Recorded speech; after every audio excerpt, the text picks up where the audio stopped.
Hello ladies and gentlemen, welcome back. It's Spikes and I'm back again. I'm currently standing in Antwerpen and I'm standing right in front of the Hand of Meyer. The hand used to belong allegedly to Juan Antigoon, which was a hideous giant. He used to charge sailors toll. Everybody who passed by the shipping to pay toll. And if they did not refuse to pay the toll, he used to chop their hands off. That's Juan Antigoon, the hideous giant. Until Julius Caesar heard word of it and he sent Silvio Bravo, one of his brave soldiers, to fight the giant. And then he cut his hand off and symbolizes the defeat of the giant. So here, right now, is the hand of Juan Antigoon allegedly symbolizes.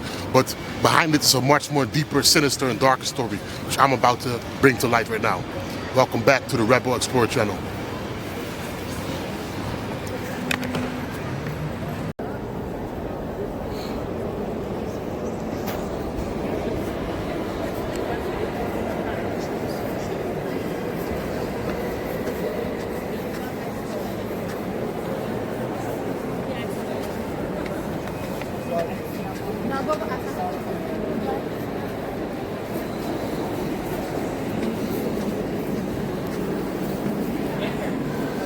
As you can see, they got hands everywhere. It's these hands I'm talking about, such as these.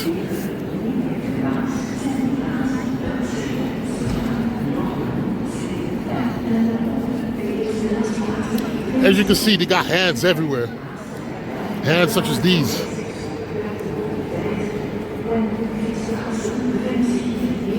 What these hands mean exactly? Like I said, it's something very sinister and dark going on.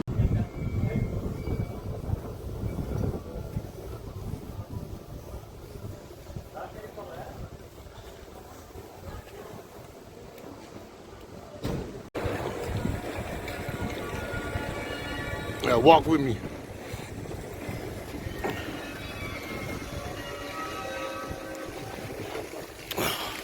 And I want y'all to be a little bit creative for me today. Take a guess where all this gold came from, right? Take a wild guess where this gold came from. With all this is the great Belgian Empire, right? So this is all gold.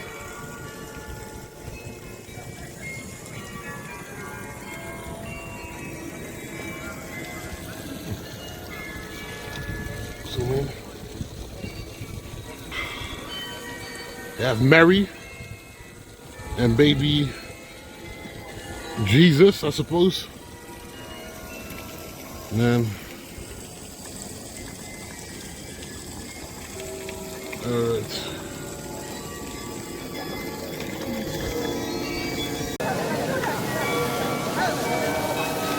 yes, everybody.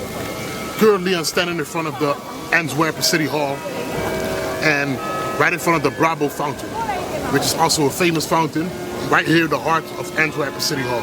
Yes? So I'm going to show you a statue, and this is the statue right here of the famous Antwerpen fountain. Okay?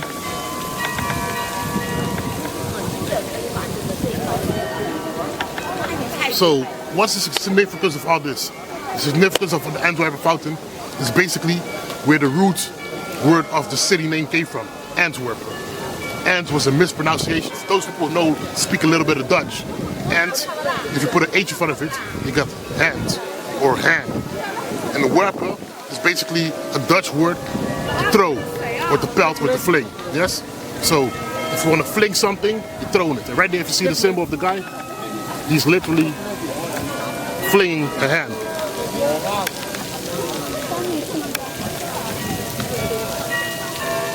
This. The flinging of the hand.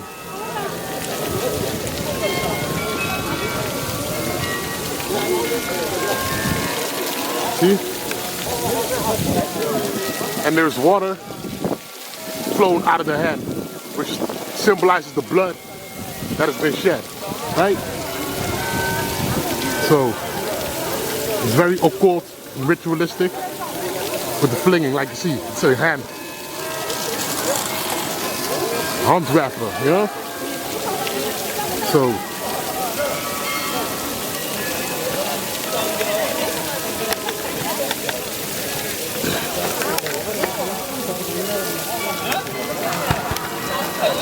what does this all mean?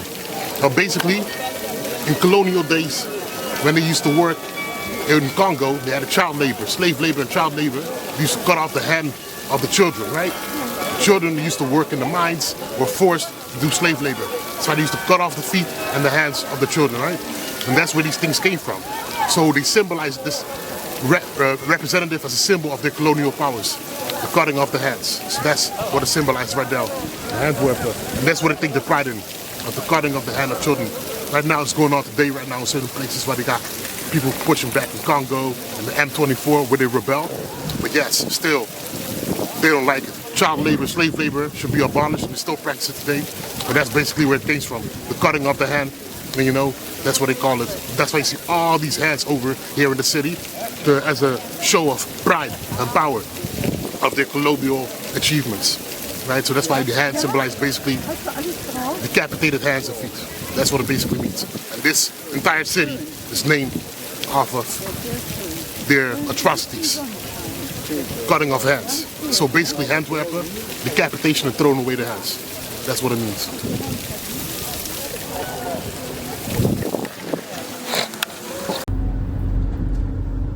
So now I'm taking the ferry on the other side. Now I'm going towards the woods. So I'm going away from the city and into the woods at the other side, the rural area, the outskirts.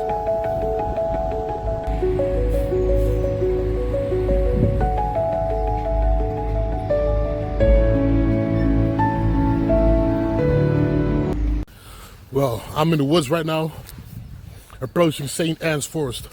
And this woods is kind of big, it's huge. I mean, it's bigger than I expected, you know. So look, as you can see, I'm the only person in this entire road. Behind me, before me. So, it's exciting to see that at least they left this part up for nature. But as you know, all the Western society, anything with nature, pertaining forest and woods, and they want to cut it off and build factories and buildings, you know. And that's really how capitalism works in a nutshell. This is the entrance of St. Anne's Forest,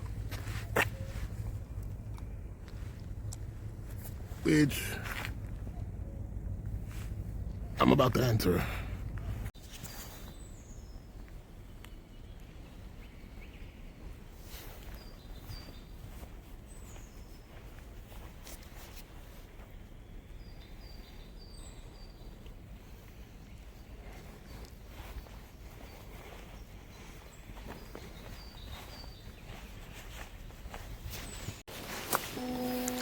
Yes, right now I'm standing in St. Anne's Forest. This particular forest is a special forest because between 1945 and 1946, this used to be a military base, and it went by the name of Camp Top Hat. Camp Top Hat was a special military base where they harbored the amount of 270,000 US soldiers who spent time right here at this exact location before they were shipped back off to the United States of America.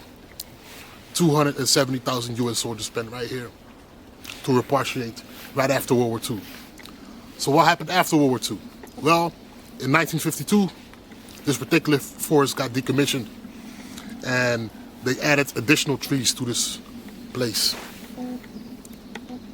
So as a new wildlife preserve, and the trees that were added, those particular trees came from Canada. So what you're looking at once again, those are Canadian trees that they planted over here in the city of Antwerp. Well, I appreciate y'all taking this tour with me on my exploration. And yes, remember, y'all stay strong, yeah? Don't let nothing get you. There's no such thing as test without a testimony. Till the next time, folks.